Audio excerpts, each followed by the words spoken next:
주시는 말씀 먼저 저희들이 같이 한 절씩 저하고 여러분들이 한 절씩 교대로 읽도록 하겠습니다. 창세기 21장 1절에서 7절 말씀입니다.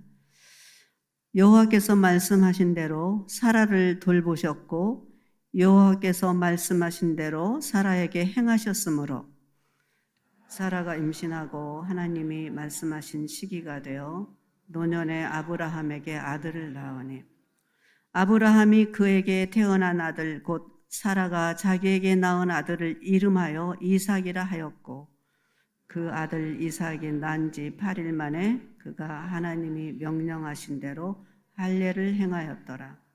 아브라함이 그의 아들 이삭이 그에게 태어날 때 100세라.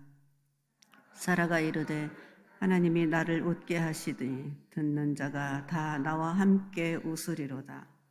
같이 읽겠습니다.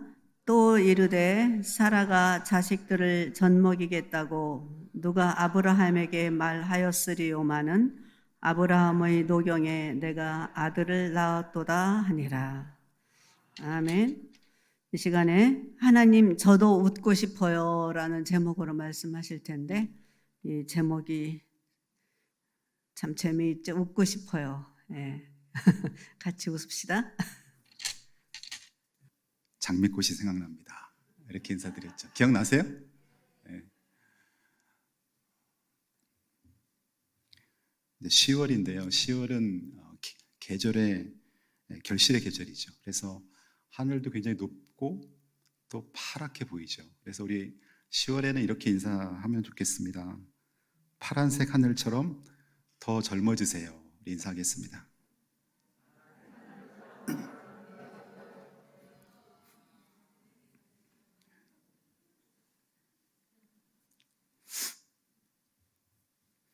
오늘 우리 윤현주 집사님, 김유진 집사님, 또 윤예나 자매님 이렇게 반주로 또 찬양으로 섬겨주셨는데 그 두 찬양이 너무나 은혜스럽고 또 두 번째 찬양 당연한 것 아니라 은혜였소, 모든 것이 은혜였소. 이 가사를 여러분 또 이렇게 그 집사님이 우리 목사님께 주시면 목사님과 함께 다비다 회원들이 공유하시면서 이 가사를 한 번씩 읽어보시면 참 좋을 것 같아요. 그 가사가 얼마나 은혜스럽습니까? 내가 태어난 것도 내 자녀가 생긴 것도 여러분이 교회와의 만남, 다비다 자매와의 만남, 그리고 김열한 목사님, 이영복 장로님, 또 저와 우리 김양홍 장로님 이런 분들과의 만남, 이것이 다 우연인 줄 알았는데 하나님의 은혜였어. 하나님의 은혜였어라고 생각하면요 감사가 저절로 나오는 거예요. 근데 그렇지 않으면 매사 감사할 게 너무 많은데 보이지 않는 거죠. 어릴 적에 초등학교 때 특별히 한 4, 5, 6학년 때 오징어 게임이라는 것을 운동장에서 했어요. 그래서 저는 이제 우리 동네만 하는 줄 알았는데 요즘에 넷플릭스를 통해서 오징어 게임이 나왔는데 전 세계가 열광하고 있어요. 오징어 게임이라는 드라마 들어보신 분만 손 들어보세요. 한 반절 정도 됐습니다. 오징어 게임 해보셨어요? 제 아내는 저보다 4살 더 어린데 오징어 게임을 전혀 모르더라고요. 저는 너무너무 재밌게 초등학교 4, 5, 6학년 때 오징어 게임을 했었는데 제가 이제 오징어 그 놀이 뭐 비석치기라던가 또 뭐 땅 따먹기라던가 구슬치기라던가 또 딱지치기 이런 것들을 하면서 우리는 오프라인에서 놀았잖아요. 지금 애들은 컴퓨터와 스마트폰이라는 그 오프라인 안에 게임에서 놀고 있어요. 어느 시대가 더 좋을까? 뭐 그건 비교할 수 없겠지만 저는 옛날 내가 자라던 시대가 더 좋다 이렇게 저는 애들한테 늘 얘기하고 있는데, 근데 이 오징어 게임이 어떻게 하는 거냐면은 그 생긴 게 꼭 맨 위에가 동그라미, 그 다음에가 세모, 그 다음에가 네모로 이어집니다. 동그라미, 세모, 중간에 건너가는 거 있고 네모, 두 팀이 짜가지고 하나는 수비팀, 하나는 공격팀. 공격팀이 동그라미에서 이렇게 시작해갖고 이 밑으로 네모를 통해서 들어가는데 수비팀은 못 들어가게 하고, 그래서 막 팀을 이뤄서 몸싸움하면서 결국은 다시 동그라미에 터치를 하면 공격팀이 이기는 거고, 수비팀이 어떻게 해서든지 금 밖으로 밀어내면 수비팀이 이기는 거고. 그래서 이 오징어 게임은 사실 굉장히 과격해요. 그리고 운동신경이 좋고 힘이 좋은 사람들이 그 팀에 있으면 이길 확률이 높아요. 그래서 제가 가는 팀이 항상 이겼죠. 근데 이 오징어 게임이라고 이 드라마를 이름 붙인 것이 아마도 이제 오징어 게임이 적어도 한 1980년대, 1975년 이전에 태어난 분들은 한 번씩 다 해봤을 거예요. 그런데 그 드라마는 사실 오징어 게임이라는 그 이름만 따온 거지, 그 드라마는 서바이벌 게임이에요. 그래서 여러분, 이제 저도 뭐 시간이 다 드라마 9편까지 다 볼 시간이 안 되니까 저는 이제 유튜브를 통해서, 여러분 스마트폰에 이제 오징어 게임 치면 나오거든요. 여러분 한 편을 한 3분에서 5분 정도로 요약판이 막 나와요. 근데 요약판만 제가 다 봤어요. 요약판만 봐도 줄거리 다 알아요. 다 재밌어요.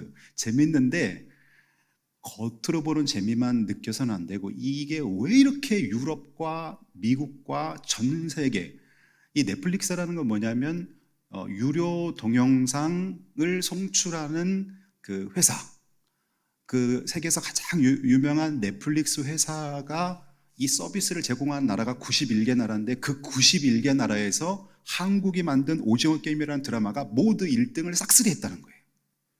놀랍죠?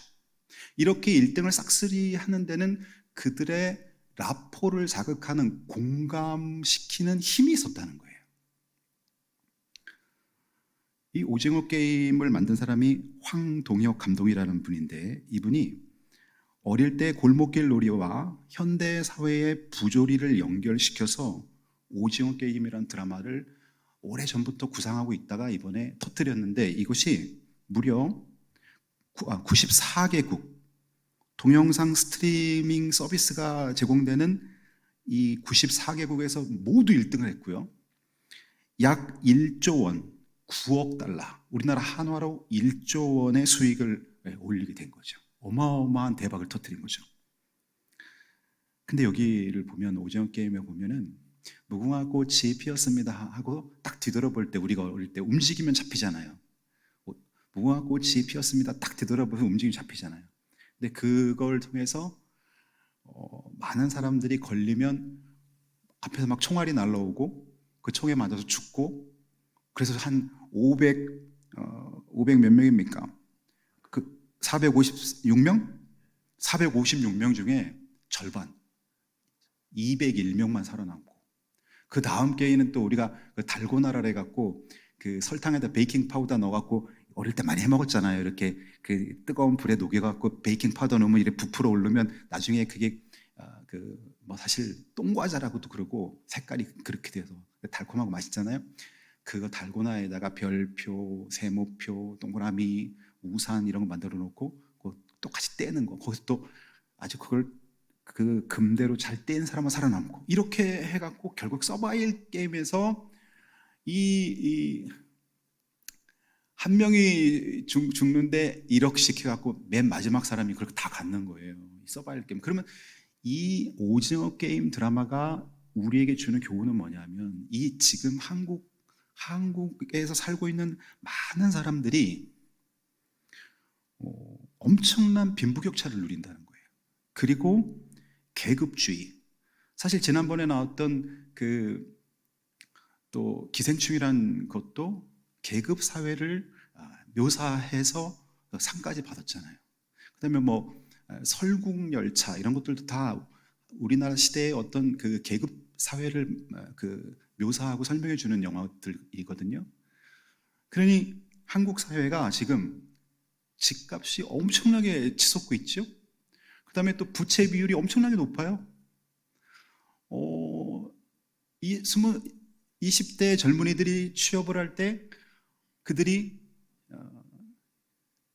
들어갈 수 있는 직장이 제한되어 있고, 또 자기들이 좀 원하는 직장은 막 보통 100대 1, 200대 1 경쟁률이, 그러니까 취업에서 몇 번씩 낙방하면서 떨어지면서 그들이 겪는 아픔, 그러니까 그들이 결국은 빚을 얻어서 주식을 하고 그 다음에 가상화폐에 투자하는 한국 사회를 묘사하고 있는 거예요. 이 영화는, 이 드라마는 한국 사회의 모습을 그대로 녹여낸 거예요. 근데 그 녹여냈는데 그것을 서바이벌 게임으로 녹여내면서 결국은 이게 한국 사회뿐만 아니라 유럽과 미국과 전 세계적인 사람들이 예수를 모르고 돈 중심의 가치관 속에서 돈과 명예와 인기의 행복론을 추구하고 있는 현 시대의 사람들의 그 정신세계와 그 가치관을 녹여낸 드라마인 거죠.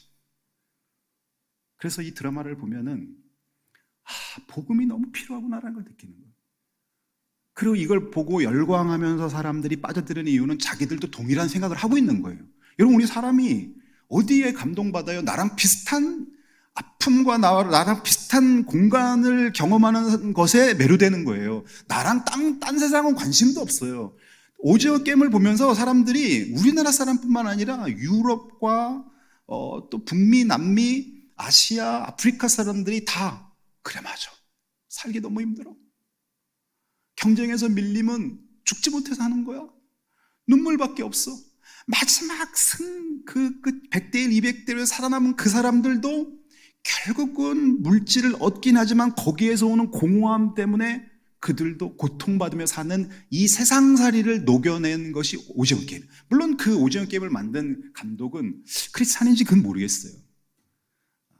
그러나 이 오징어 게임을 보고 우리 그리스도인들은 뭘 생각해야 됩니까? 하나님 안에서의 행복. 오늘 우리 윤 집사님이 찬양했던 모든 것이 은혜였어, 은혜였어. 우리가 웃을 일은 주식이 올라가고 가상화폐가 올라가고 집값이 올라가는 것 때문에 웃는 것이 아니라 하나님의 언약이 하나님의 때에 이루어져서 살아가 웃는 그 웃음을 웃어야 된다는 거죠. 내일 이제 저희 교회에서는 제가 제목을 오징어 게임과 십자가라는 제목으로 설교합니다. 오징어 게임과 십자가. 오늘은 이제 여러분에게 이 사라의 웃음, 하나님 저도 웃고 싶어요 라는 제목으로 말씀 전합니다. 오늘 우리는 오징어 게임과 정반대인 하나님의 언약 성취로 인해서 기뻐하며 그 소망의 즐거운 웃음을 웃는 사라의 행복을 여러분에게 소개합니다.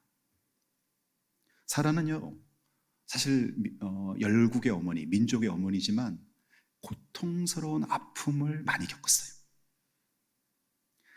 창세기 12장에 보면 아브람과 사라 사이에 하나님이 자식을 주고 큰 민족을 이루게 하고 내 이름을 창대케 하리니 너는 복이 될지라. 창세기 12장 1, 2절 말씀이죠.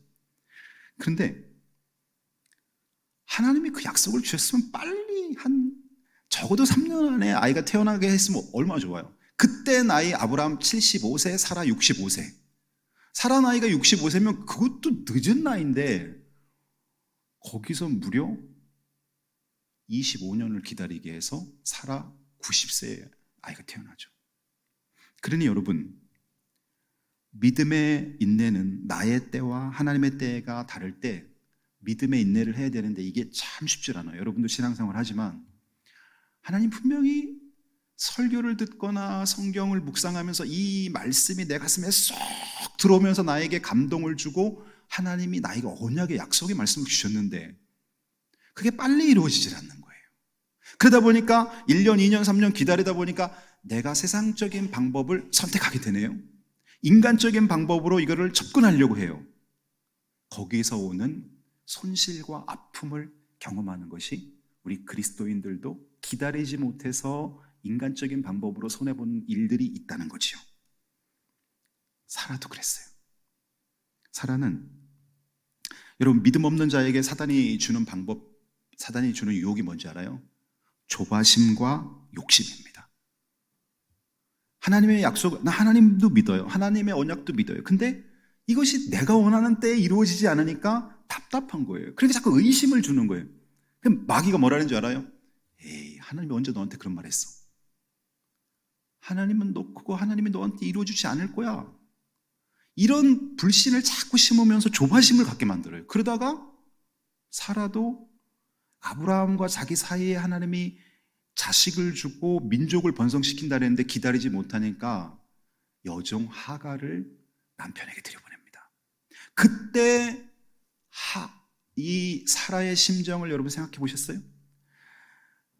자기가 아이가 생기지 않으니까, 근데 하나님은 자식을 주고 민족을 번성시킨다라니까 아브라함은 거기에 대한, 남편은 거기에 대한 기대로 가득 차 있는데 그걸 만족시켜주지 못하는 책임이 자기라고 생각을 하니까 사라가 밤잠을 못 자는 거예요. 그래서 생각해낸 방법이, 그래, 애굽 여인 하갈, 그래도 내 여종인데 내 여종이 낳는 자식도 내 자식이겠지라는 인간적인 방법이 들어가는 게 되는 거예요. 사람이 여러분 인간적인 방법이 들어가면요 별걸 다 생각해냅니다. 그래요. 어쩌면 하나님께서 여종도 내 소유물이고 여종에서 난 자식도 내 자식인데 하갈을 들여보내자. 그리고 하갈을 들여보내서 남편과 하갈 사이에 태어난 아들이 이스마엘. 그 이스마엘은 이삭이 태어나기 14년 전에 태어납니다. 그러니까 이삭이 아브라함 100세 때, 그러면 아브라함 86세 때 이스마엘이 태어나는 거죠. 사라 나이로 말하면 76세, 사라가 90세 때 이삭을 낳으니까 14년 전인 76세 때 이스마엘을 출산하게 되죠. 사라는 가슴 아픈 일을 많이 겪었어요. 심지어 창세기 16장 2절에 보면 사라가 이렇게 말합니다. 사라가 아브라함에게 이르되 여호와께서 내 출산을 허락하지 아니하셨으니 원하건대 내 여종에게 들어가라. 내가 혹 그로 말미암아 자녀를 얻을까 하노라 하매 아브라함이 사라의 말을 들으니라. 자기가 속단해 버리는 거예요. 여호와께서 내 출산을 허락하지 아니하셨으니, 하나님의 때는 아브라함 100세, 사라 90세였는데 그 때와 자기가 생각하는 때가 다르니까 하나님이 응답하지 않기로 결정했다고 생각을 하는 거예요. 여러분 그런 적 없으세요? 하나님께 어떤 기도를 드리면서 내가 원하는 때는 이때인데 응답이 오지 않으니까 하나님이 안 주시겠구나라고 생각을 한 거죠. 근데 이런 경우가, 유사한 경우가요, 우리 삶에 다 있어요. 여러분들, 저도 있고요. 여러분에게 고난이 오잖아요. 그 고난을 겪을 때 너무너무 아픈 거예요. 근데 산이 높은 산은요 계곡이 깊어요. 이 말은 무슨 말이냐면, 계곡이 깊다는 것은 고통이 깊은 거예요. 고통이 깊은 아픔을 경험한 사람은 그분이 앞으로 해야 되는 사역의 그 범위와 사역의 양도 크다는 거예요. 그러한 고통과 아픔을 겪음으로 인해서 그분이 포용할 수 있는 사람과 포용할 수 있는 일을 넓게 하나님 만들어 주신 거예요. 여러분, 고통을 겪지 않는 사람은 고통을 겪은 사람을 전혀 몰라요. 여러분, 허리 아파 보지 않은 사람은 허리 아파서 고통받는 사람을 잘 몰라요. 암 환자가 되어서 항암 치료를 받으면서 머리카락이 빠지고 심지어 손가락 발톱까지 빠지고 피부까지 다 이렇게 허옇게 일어나서 떨어지고 그런 고통을 겪지 않은 사람은 그건 모르는 거예요. 근데 그런 고통을 겪은 사람은요, 그들을 위로할 수 있고 그들을 품을 수 있고 그들에게 회복의 메시지를 선포할 수가 있는 거예요. 여러분이 남들보다 고난을 더 많이 겪었다. 고난을 겪을 때 너무 많이 울었어요. 근데 그 후에 내가 하나님 믿고 주님이 나를 위로해 주셨다. 그리고 주님이 나의 인생의 후반전에 나에게 하나님이 기뻐하시는 사명을 주신다. 그럼 여러분이 겪은 고난이 반드시 은사와 능력이 돼서 흘러나가게 돼 있습니다. 그러니 여러분, 우리는 하나님께 감사해야 되는 거예요. 모든 것이 우연이 아니라 은혜였소. 모든 것이 우연이 아니라는 거예요. 하나님에게 어디 우연이 있어요? 수천 년 수만 년 동안 태양 주위를 정확하게 1년에 한 번씩 돌게 만든 수금지와 목토 천의 명이 어떻게 수천 년 동안 조금이라도 궤도를 벗어나면 부딪히면 다 죽는 거예요. 한 번도 부딪히지 않는 거예요. 이 하나님의 능력인 거예요. 하나님에게 무슨 우연이 있어요, 여러분? 우연이 없는 거예요. 이제 하나님의 때, 약속한 때에 사라에게 아들이 생겨납니다. 오늘 1절의 말씀을 보면 여호와의 말씀대로라는 말이 2번이나 나와요. 여호와의 말씀대로. 그 다음에 2절 말씀을 보면은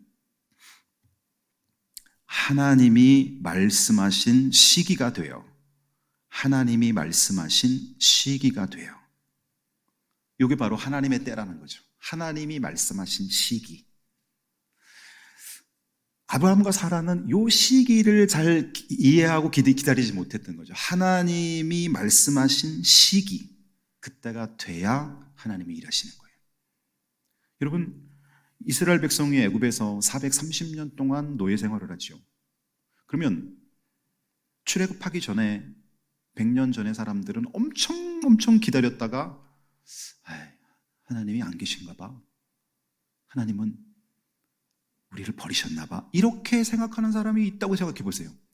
그러나 하나님은 하나님의 때에 정확하게 430년이 되던 때에 모세를 찾아오셔서 그를 통해서 이스라엘 백성들을 출애굽해 나가지 않습니까? 하나님의 때. 우리 하나님의 때를 묵상하는 거예요.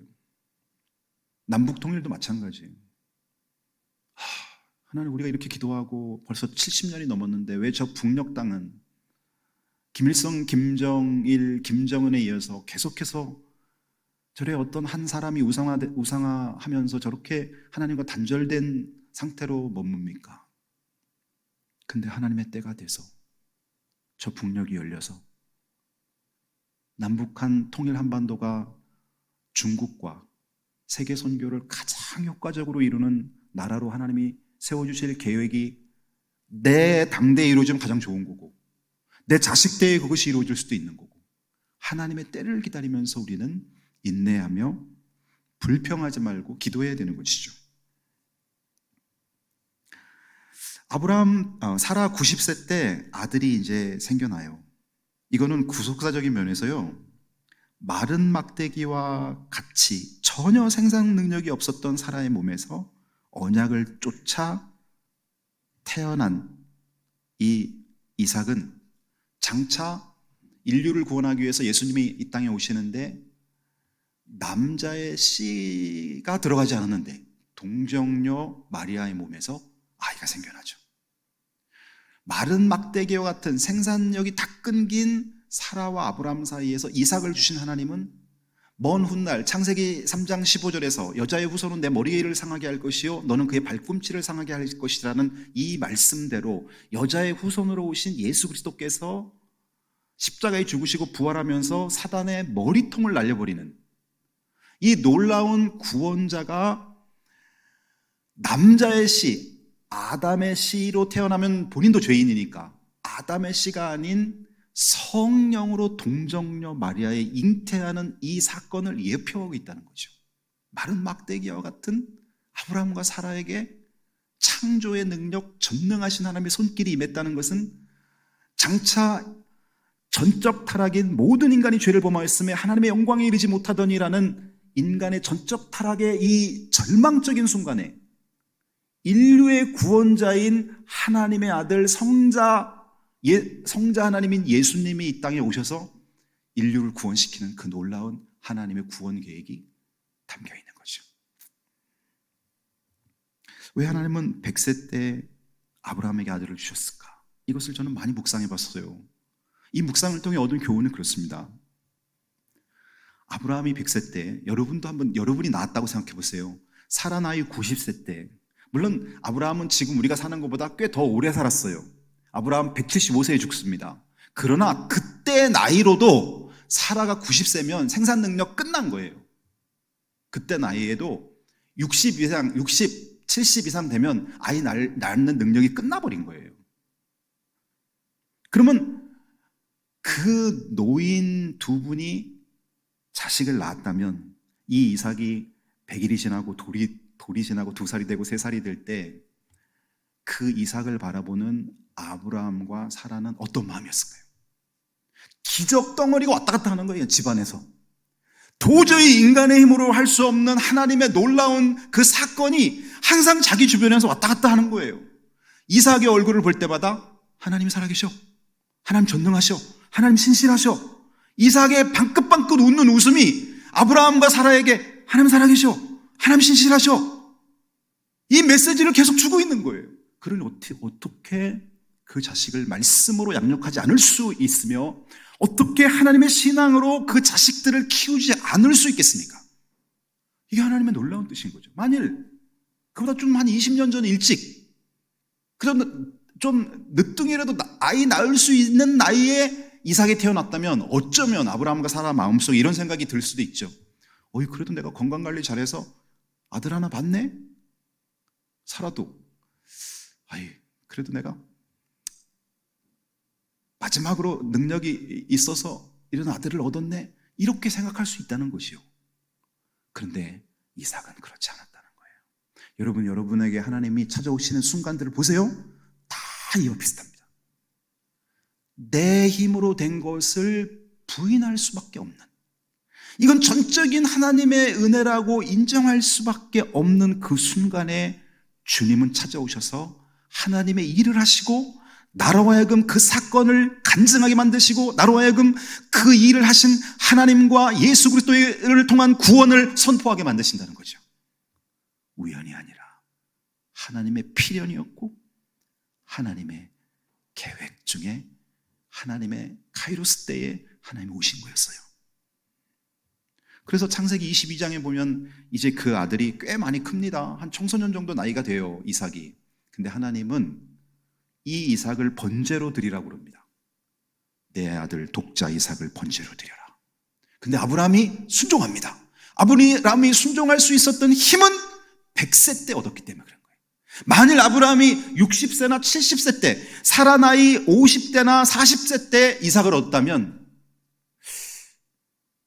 글쎄요, 어떨 때 순종하기 힘들었지 않을까.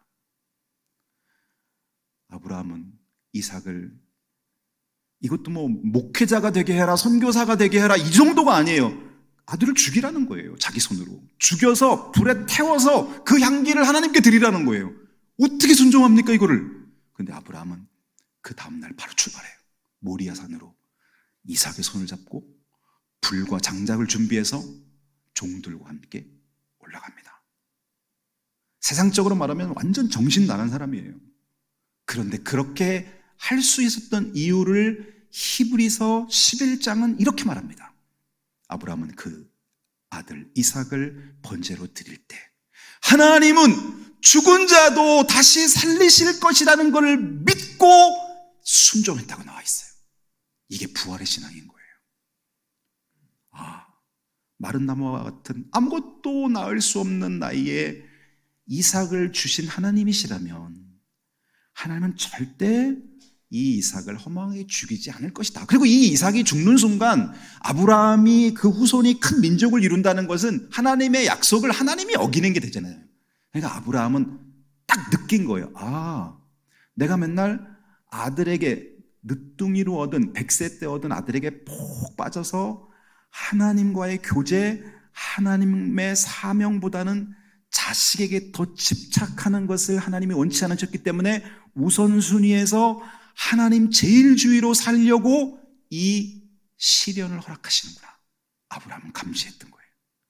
그리고 그 다음날 자기 아내랑 상의하면 모성애 때문에 반대할 것 같으니까 상의도 하지 않고 이삭의 손을 잡고 모리아 산으로 올라갑니다. 그리고 정말 칼을 내리꼽아요.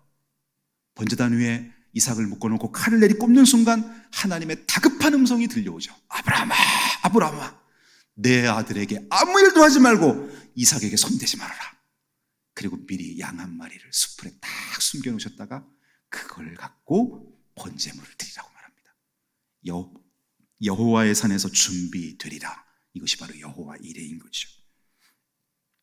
마지막으로 6절을 보세요. 이제 사라가 아이를 낳고 웃습니다. 6절 사라가 이르되 하나님이 나를 웃게 하시니 듣는 자가 다 나와 함께 웃으리로다. 여기서 하나님이 나를 웃게 하시니, 이 구절을 여러분 오늘 마음에 새기고 가세요. 하나님이 나를 웃게 하시니.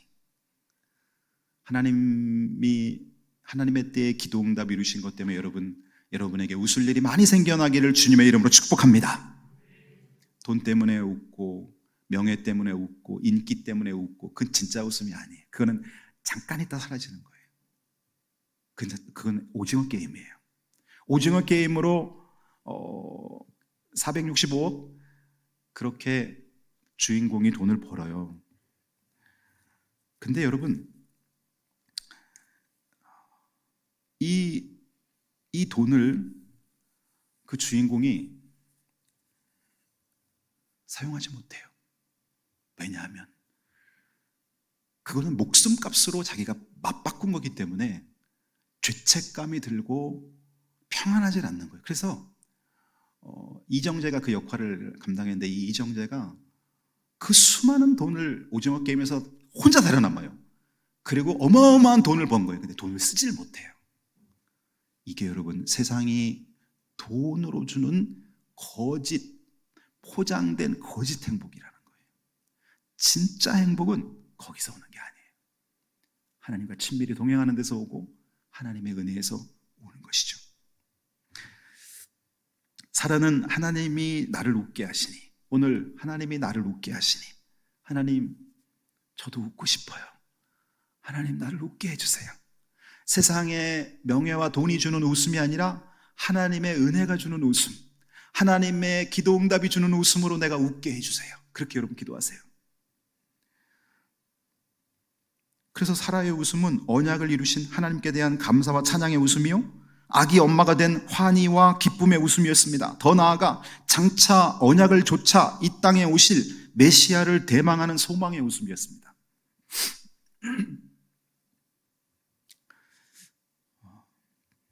저희 어머님 이야기니까 제가 좀 더 실감 있게 간증할 수 있을 것 같아요. 저희 어머니는 부모님을 일찍 여의셨어요. 초등학생도 되기 전에 부모님을 여의셨어요. 그리고 초등학교밖에 나오질 못했어요, 우리 어머니는. 그런 후 바로 서울의 봉제 공장에 들어가서 중학교 나이부터 일을 하기 시작합니다, 저희 어머니가. 그러다가 저희 아버지가, 큰아버지와 함께 옷 장사를, 이런 남대문이나 동대문에서 옷을 떼갖고 옷 장사를 하셨는데, 우리 어머니가 만든 옷을 공급받는, 그러면서 이제 거래를 하다가 저희 어머니랑 결혼을 하게 되신 거예요. 그 저희 어머니가 아주 첩첩 산골, 충북 제천시 수산면 수살리, 정말 아주 하늘 아래 첫 동네, 그 깡촌에 들어오셔서 저희 시집을 오신 거죠, 저희 어머니가. 저희 어머니가 굉장히 억척같이 일하시는 분이에요. 그러니까 농사일 다 담당하시죠. 우리 어머니가 손대면 다 부흥이 일어나는 거예요. 돼지도 보통 새끼를 보통 사람들이 7, 8마리 낳게 하면 우리 어머니는 13마리 새끼를 낳아요, 돼지가. 그 젖이 모자라 갖고 분유를 먹이고 막 그랬어요, 돼지 키울 때. 그리고 바느질을 하시는데 새벽 4시, 5시까지 바느질 하시다가 잠깐 쪽잠 주무시고 그 다음날 또 일하시는 거예요. 그 왜 그러냐면 저희 아버님 그 집이 가난하니까. 가난한 것도 가난한데 할아버지, 할머니, 아버지가 그렇게 일을 막 하시는 스타일이 아닌 거예요. 항상 어머니가 다 그걸 다 떠안으셔만 되는 거죠. 그 다음에 또 만물 가게도 하시요.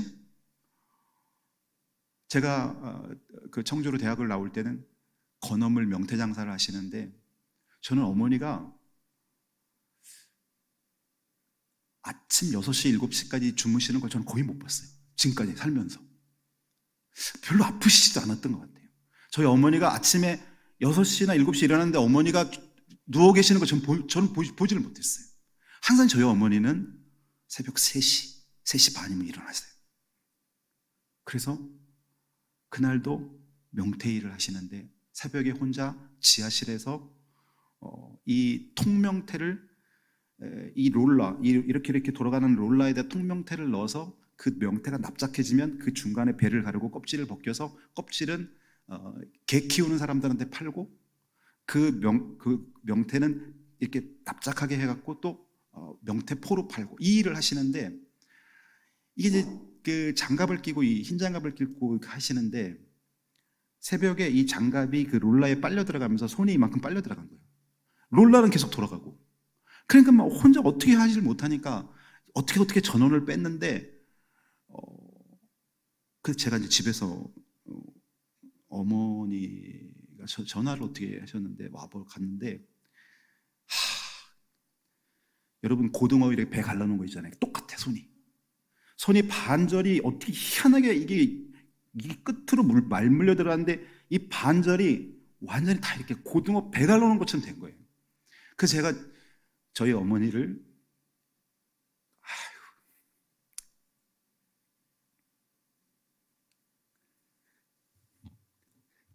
그때 생각이 또 나니까 감정이 그래서 막 택시를 불러갖고 이제 청주에 그 난궁병원이라는 데가 있어요. 거기 모시고 갔는데 그거를 소독하고 꿰매는데 너무 고통스러운 거예요. 어쨌든 저희 어머니가 저는 이제 잊을 수가 없죠. 저희 어머니가 저희를 위해 헌신하신 것을 잊을 수가 없어요. 근데 제가 왜 이런 간직을 하냐면은, 제가 아들이 하나인데 그렇게 고생하신 어머니를 제가 월급을 한 번도 갖다 드리지 못했어요.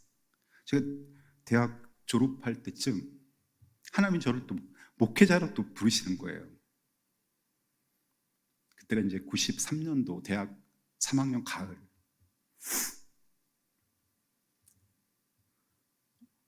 중고등학교 때 목사님들이 너 목회하면 좋겠다고 아무리 얘기해도 저는 들은 척도 하지 않았습니다. 왜냐하면 우리 아버지 어머니 너무 갓난데 저라도 좀 도와드려야 될 것 같아서. 근데 하나님께서 너무 강하게 말씀으로 또 부르시는 거죠. 그래서 목회자가 됐어요. 엄마가 처음에는 굉장히 고민을 많이 하시더라고요. 하나님이 너를 부르시는데 누가 맡겠냐. 그래서 제가 이제 목회자의 길로 왔어요. 오고서 이제 서울신학대학원을 졸업하고 저 시골 교회 가서 한 7년 반을 이제 목회를 했어요. 그래서 애들 셋 낳고 목사안수 받고, 그리고 2005년도에 아버지가 폐암으로 돌아가신 후에 2005년에 서울로 이제 부목사로 나온 거예요. 우리 어머니가 걱정을 하시는 거예요. 네가 담임 목회를 거의 8년을 하다가 너 부목사를 생활을 다시 할 수 있겠니? 걱정을 하시는 거예요. 그래서 엄마, 저에게 하나님이 전도 훈련과 양육의 훈련을 주셨는데 저 젊은이들, 청년들 양육하고 싶어요. 그래서 이제 서울로 나왔어요. 그리고 서울에서 이제 2개 교회에서 한 4년씩 부목사 생활을 하면서 제가 하나님께 이런 기도를 드렸어요. 예전에 다비다에서 제가 간증했는지 모르겠어요. 어떤 기도를 드렸냐면은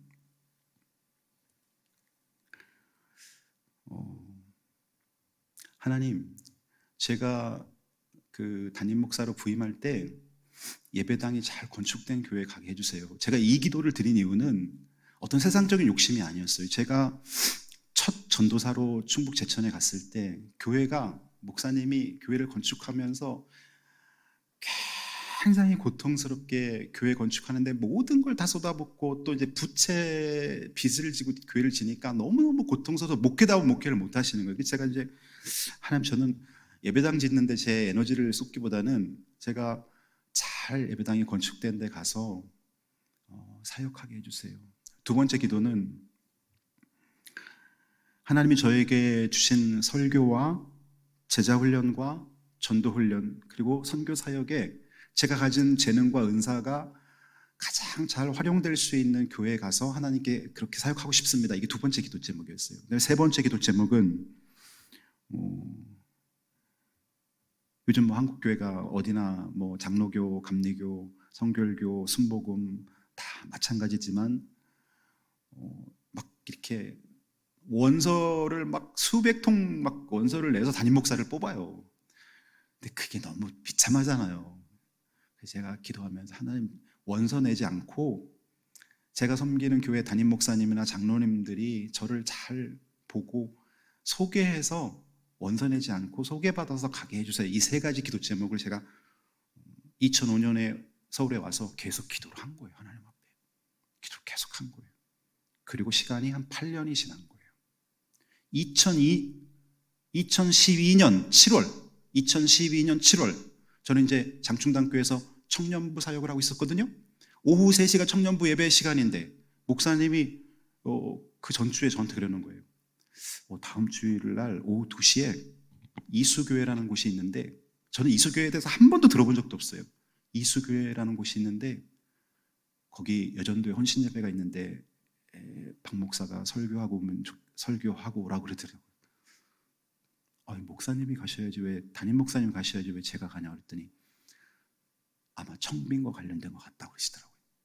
그래서 제가 설교를 준비해서 2012년 7월 첫째 주 여기 와서 제가 설교를 했어요. 그때 이수교회가 지은 지 1, 2년밖에 안 된 새 건물. 지금부터 제가 지금 한 9년 전 이야기를 하는 거예요. 설교를 하고 갔어요. 갔는데 한 달이 지나고 2달이 지나고 아무 연락이 없어요. 그리고 6개월이 지났는데도 연락이 없어요. 그리고 그 다음에 2013년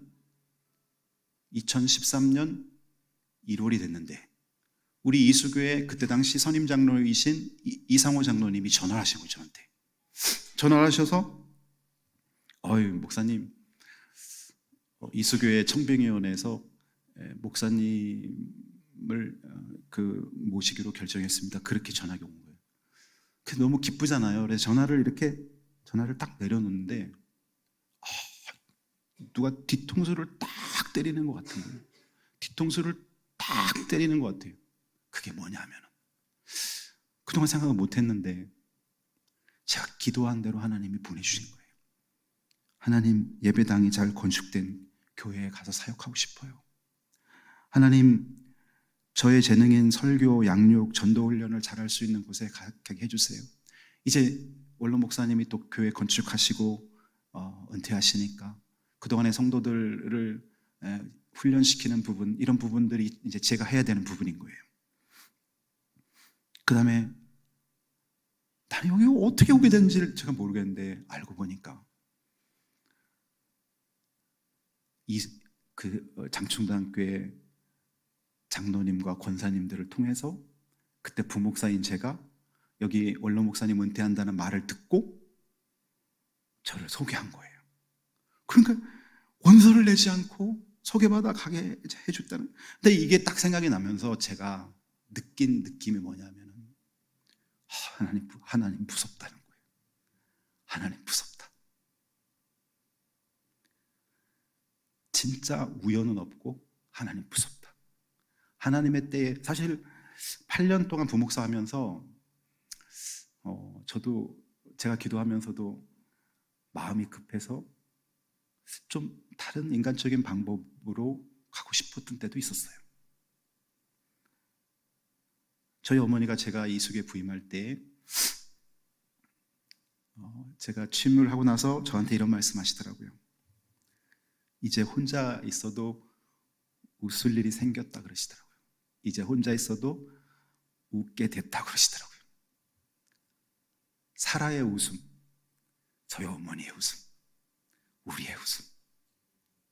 세상 것으로 인해서 오징어 게임으로 승리해서 웃는 웃음이 아니라 하나님의 은혜 때문에 웃어야 되고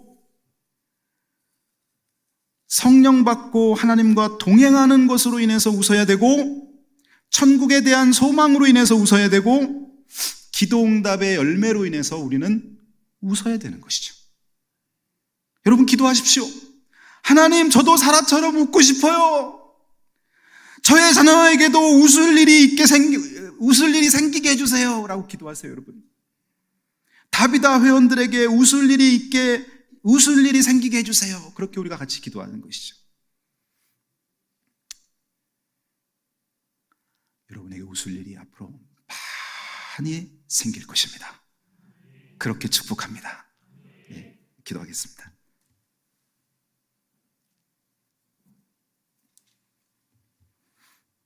하나님 아버지, 사랑하는 우리 다비다 자매의 귀한 공동체에서 하나님의 말씀을 전할 수 있도록 인도해 주신 주님께 감사를 드립니다. 오늘 제가 많은 것을 전했지만 하나님의 온전한 말씀이 저들의 마음에 닻을 내려서 사라가 하나님의 때에 응답받고 웃었던 것처럼 우리 인생의 환난과 고통과 그 수많은 역경 속에서 우리가 슬퍼하고 아파할 것이 아니라 하나님의 때에 하나님이 주신 그 은혜 때문에, 하나님의 그 응답 때문에 기뻐 춤추며 웃을 수 있도록 주님 오늘 우리에게 은혜 베풀어 주시옵소서. 우리에게 우연이 아니라 하나님의 필연, 하나님의 은혜였음을 고백하며 남은 일생 믿음으로 살게 하시고 하나님과 친밀히 동행하며 살게 하여 주옵소서. 예수님의 이름으로 기도드리옵나이다. 아멘.